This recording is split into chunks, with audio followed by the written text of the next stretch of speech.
hamma narsasini egalariga tashab turilgan. Hop, ish jarayonlarini, kraskadan oldingi svarka jarayonlarini. Assalomu alaykum hammaga. Navbatdagi manzilimiz Andijon Shahrixonda bo'ldi. Bu joyga Dubai fason darvozamizni ustunovkasini yakunladik. Darvozamizni qisqacha video obzor qilib beramiz. Darvozamizni razmeri eniga 420 bo'lgan, balandligi 380. Bunga ishlagan materiallar, yondorlari 10 ga 10 burs, tagi 10 lik shivellar. Qovurg'a profillari polni 6 ga 4 qalinida bo'lgan. Listlari 1.8 2 qavatli. Darvozamiz shumka qilingan. Darvozamizni shumkasi nihoyatda baquvvat holatda shumka qilingan.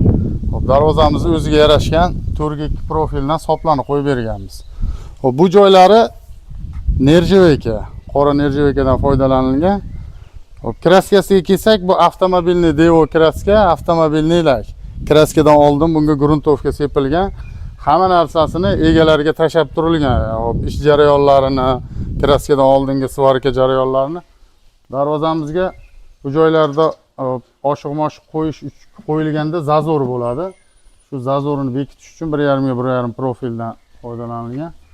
Hop, Stemul firmasini original zamogidan. Darvozamizni ochilib yopilishi nihoyatda yengil. Yosh bola ham bemalol boshqaradi. Darvozamiz bir orqa taraflarini ham ko'rsatib qo'yamiz. Darvozaning orqa ko'rinishi shu holatda, tekis gilat holatda bo'ladi.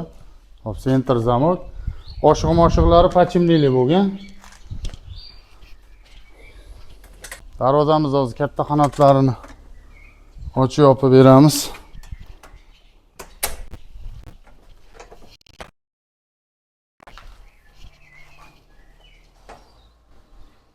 Aytgan joyimizda turadi. Darvozamiz tekis o'rnagan.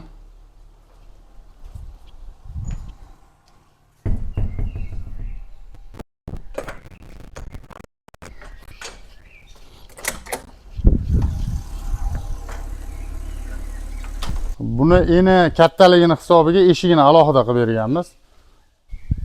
Kimgadir razmeri kichikroq holatda kerak bo'lsa, eshigi o'ngda yo chapda o'rta holatga kiradi. Buni razmerining kattaligini hisobiga eshik alohida qilingan.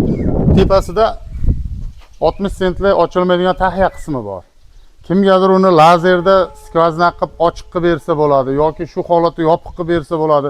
Kimdir darvozasining razmeri kichkina holat bo'lsa, tepadagi joyi tushmaydi, mana shu to'rtburchak kvadratni ichidagi ko'rinishi ham sig'dirsa bo'ladi kichkinaroq razmerlarga.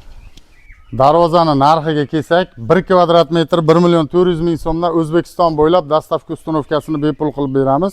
Ekrandagi nomerlarga aloqaga chiqasizlar.